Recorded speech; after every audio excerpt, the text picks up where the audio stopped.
अस्सलाम वालेकुम स्टूडेंट्स, मेरा नाम अजमत खान है। इससे प्रीवियस वीडियो में हमने Newton second equation of motion prove कर लिया और आप लोगों को उम्मीद है क्लियर हो गया होगा। आज का जो लेक्चर है वो है Newton third equation of motion. तो Newton third equation of motion पढ़ने से पहले कुछ एक स्ट्रक्चर है मैथ के हवाले से, उसको क्लियर करते हैं ताकि आप लोगों को ये Newton third equation of motion जब मैं प्रूव करवा रहा हूँ आप लोगों को क्लियर हो जाए। तो जरा आप लोग देखो, ये जो ग्राफ बनाई थी मैंने, ये ग्राफ तो मैंने Newton second equation of motion के केस में बनाई थी। ये कैसे बनी है, तो जो व्यूवर आज का न्यू है, जो नया व्यूवर है आज, तो वो प्रीवियस वीडियो देख ले ताकि उसको समझ आए कि ये ग्राफ बनी कैसे थी। ये जो है ये ट्राइंगल है, ट्राइंगल का एरिया है, ये जो है रेक्टेंगल है, रेक्टेंगल का एरिया है। तो अब ये टोटल हमने, क्योंकि अब हमने जो पढ़ना है Newton third equation of motion, Newton third equation of motion हमारे पास है 2as इक्वल टू vf का स्क्वायर माइनस vi का स्क्वायर, यानी 2 multiply by acceleration multiply by displacement या distance, 2 multiply by acceleration multiply by distance equal to vf final velocity का square minus initial velocity का square. तो हमने ये proof करना है, इसको प्रूफ करना है, तो इसको मद्देनजर रखते हुए हम जो स्टेप्स लेंगे जरा उनको देखो। फर्स्ट ऑफ ऑल हमने total distance under the graph हमने यानी मालूम करना है। तो आप लोग देखो, ये एक स्ट्रक्चर आप लोगों को नजर आ रही है, ये वाली स्ट्रक्चर, ये वाली स्ट्रक्चर, ये वाली, तो ये नहीं, यानी ये स्ट्रक्चर। तो आप लोगों ने मैथ्स में ऐसी शक्ल तो देखी होगी, कुछ यूं, ये स्ट्रक्चर। तो अब मैंने इसको यूं करके, यानी डी पॉइंट इधर है, अच्छा सी पॉइंट इधर है, और इसी तरह ये जो पॉइंट है ये आपका सी पॉइंट है, और ये आपका बी पॉइंट है, और ये आपका ए पॉइंट है। बिल्कुल ऐसा है, बिल्कुल ऐसा है। तो यानी मैंने इसको कुछ यूं बनाया। ये जो स्ट्रक्चर है, इस स्ट्रक्चर को कहते हैं ट्रिपिज्म। ट्रिपिज्म, अब ट्रिपिज्म कैसी स्ट्रक्चर होती है, क्योंकि हमने एरिया ऑफ ट्रायंगल और एरिया ऑफ रेक्टेंगल मालूम किया, तो अब एरिया ऑफ ट्रिपिज्म कैसे मालूम करते हैं, उसका जो फार्मूला है वो क्या है, क्योंकि वो काम आने वाला है। तो ट्रिपिज्म जो है, ट्रिपिज्म एरिया ऑफ ट्रिपिज्म जो होता है वो बराबर होता है half the sum of, half into the sum of both parallel sides. अब इधर आप लोग देखो, एक साइड ये है ए बी और दूसरी साइड ये है डी सी, सही।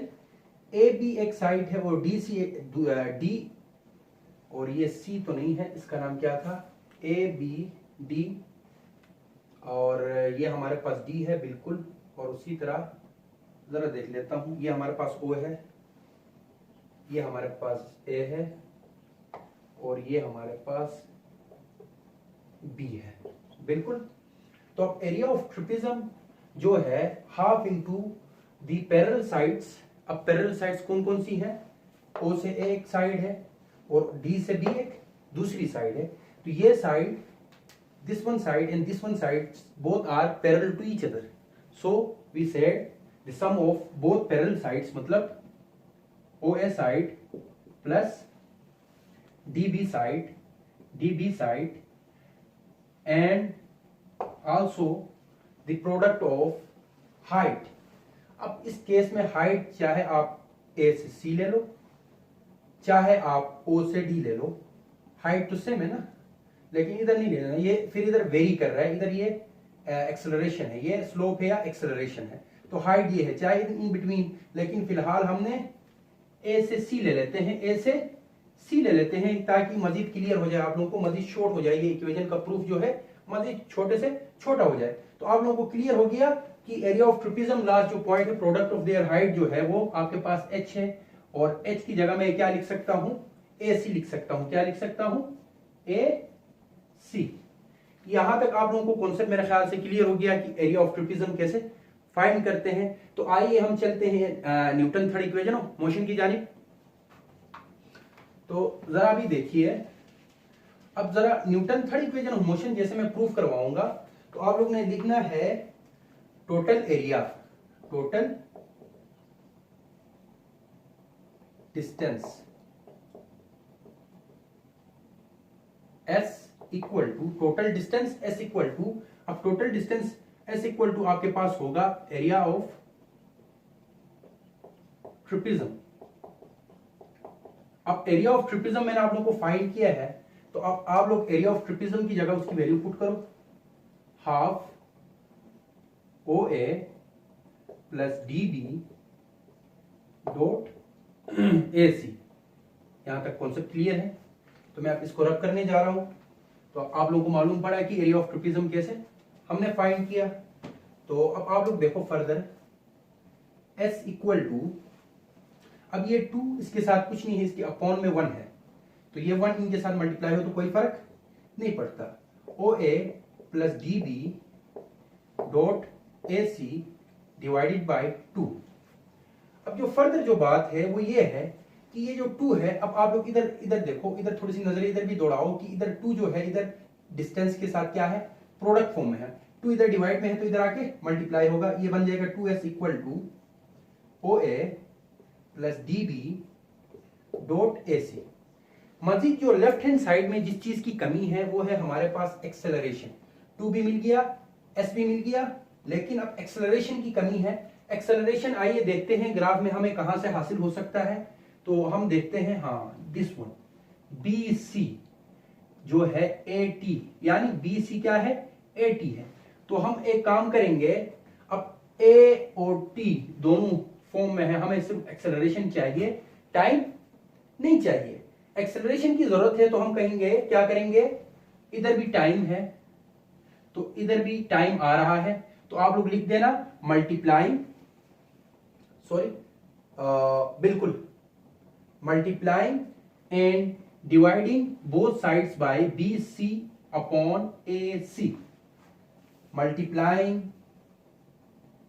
Both sides, multiplying both sides by B C upon A C.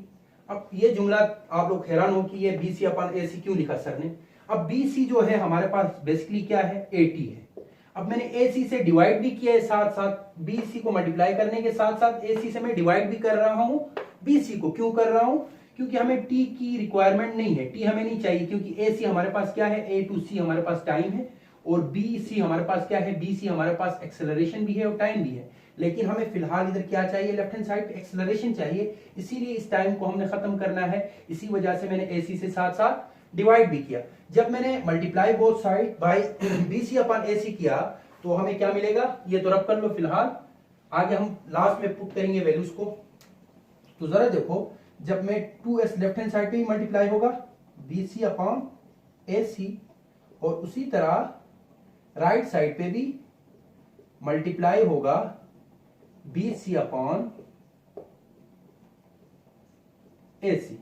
अब इधर का ए सी और यहां का ए सी दोनों कैंसिल होंगे, तो क्या बचेगा हमारे पास, हमारे पास बचेगा 2s multiply by B C upon A C, that equal to O A plus D B या B D dot B C dot B C. अब यहां बी सी जो है, हम बी सी की जगह कोई वैल्यू पुट कर सकते हैं। अब बी सी की हमें ये बी सी नहीं चाहिए यहां, तो चलो B C upon A C, B C upon A सी। हमने इससे प्रीवियस लेक्चर से भी प्रीवियस लेक्चर में हमने जब first equation of Newton first equation of motion proof किया था तो उधर मैंने स्लोप के हवाले से बताया था। तो स्लोप में मैंने आपको बताया था ये साइड क्या है, राइस है, RISE राइस, चावल नहीं खाने वाला, और ये रन है, RUN रन, और स्लोप का फार्मूला क्या था, राइस अपॉन रन था। तो ये हमारे पास बेसिकली A to B हमारे पास क्या है, स्लोप है। तो जिनको कॉन्सेप्ट क्लियर नहीं हो रहा तो वो प्रीवियस वीडियो देख ले, उनको क्लियर हो जाएगा स्लोप के हवाले से। तो ये स्लोप है, और स्लोप का फार्मूला क्या होता है, S equal to rise upon run. तो अब स्लोप हमारे पास क्या है, एक्सेलरेशन है, क्या है, एक्सेलरेशन है। अब एक्सेलरेशन A है तो स्लोप का formula rice upon run BC upon AC। अब जरा बताओ, BC अपॉन AC की जगह मैं A पुट कर सकता हूं, क्या पुट कर सकता हूं, A, मैं A पुट कर सकता हूं, यानी 2s multiply by A that equal to, जरा देख लो, OA plus DB dot BC। यहां तक मेरे ख्याल से आप लोगों को कॉन्सेप्ट क्लियर है। तो जगह थोड़ी सी कम पड़ रही है तो मैं ये रब कर रहा हूं, ये मैं रब कर रहा हूं। अब जरा देखो फर्दर जो बात है, मजीद जो बात है उसको देखते हैं कि फर्दर बात क्या है। जरा देखिए, अब फर्दर बात देखिए कि जब ये a इससे मल्टीप्लाई होगा तो ये बन जाएगा 2as that equal to OA plus DB dot BC। अब BC के हवाले से हम बात करते हैं। BC हमारे पास क्या है? 80 है। BC हमारे पास क्या है? 80 है। तो इधर एक और लॉ यूज करना, कौन सा? According to Newton first law of motion, first law नहीं sorry equation of motion, Newton first equation of motion. According to first equation of motion, first equation of motion हमारे पास क्या थी? VF equal to VI plus 80 थी। अब ये 80 यानी हमारे पास असल में बेसिकली BC किसके बराबर है? 80 के बराबर है। तो 80 को हम किसी तरह भी साइड करेंगे, इधर से VF और VI को एक तरफ करेंगे, 80 को एक तरफ करेंगे दूसरी तरफ। तो VI हमें इधर जरूरत नहीं है, VI को इस तरफ लाओ तो ये माइनस में आ जाएगा। तो क्या बनेगा? VF minus VI that equal to 80, और मैं और का केस लिख के 80 that equal to VF minus VI put कर सकता हूं। 80 अब क्या है? VF हमारे पास क्या है? फाइनल वेलोसिटी हमारे पास है E टू O या O टू E, और VI हमारे पास क्या है? A टू O या C टू D, और फाइनल वेलोसिटी उसी तरह E टू O कहा तो B टू D भी हम फाइनल वेलोसिटी कह सकते हैं।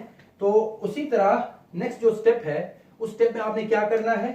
80 की जगह उसकी वैल्यूज पुट करो, और फर्दर इनकी जगह भी वैल्यूज पुट करो। OA हमारे पास बेसिकली क्या है? O टू A VI है, और DB हमारे पास क्या है? DB हमारे पास है VF फाइनल वेलोसिटी है।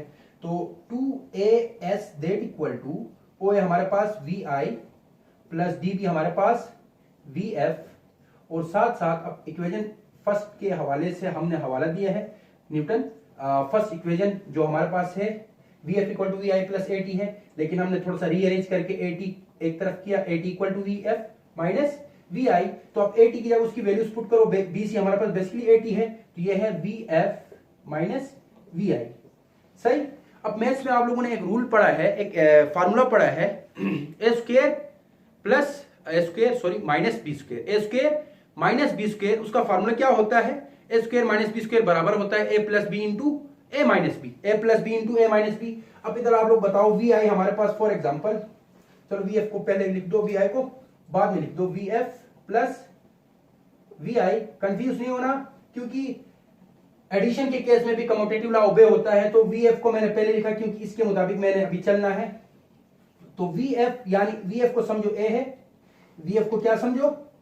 फार्मूले के मुताबिक A है, और ये B है, और अगेन ये A है और ये B है। तो देखो A plus B, A minus B, तो ये बराबर होता है A square minus B square. A square मतलब VF का स्क्वायर प्लस माइनस VI का स्क्वायर, और लेफ्ट हैंड साइड में हमारे पास था 2AS इक्वल टू VF का स्क्वायर माइनस VI का स्क्वायर, और इससे हमारा Newton third equation of motion proof होती है। क्या थी? 2AS equal to VF square minus VI square, और हमने प्रूफ क्या किया? 2AS equal to VF square minus VI square. तो जो स्टेप मैंने आप लोगों को बताया, उम्मीद है आप लोगों को क्लियर हो गया होगा। तो आज के लिए इतना ही। नेक्स्ट वीडियो में इंशाल्लाह मैं आप लोगों को जो नेक्स्ट है गिलेलियो साहब के हवाले से थोड़ी सी बातें बताऊंगा। उसमें आप लोग, अब इधर जो है ये लीनियर के हवाले से है, ग्राउंड में जब कोई बॉडी मूव करती है उसके हवाले से है, लेकिन हाइट की जब बात आएगी वो गिलेलियो साहब की आएगी। उधर हमने थोड़ी सी टर्म्स जो इक्वेशन ऑफ मोशन में है, जैसे कि आपका डिस्टेंस है, डिस्टेंस को गिलेलियो साहब के उसमें इक्वेशंस में हम हाइट के तौर पे यूज करेंगे, और उसी तरह फर्दर और बातें होंगी इंशाल्लाह। तो मेरे चैनल को लाइक करें, शेयर करें, सब्सक्राइब करना ना भूलें। तो अब तक के लिए इतना ही, मुझे इजाजत दीजिए। अल्लाह हाफिज।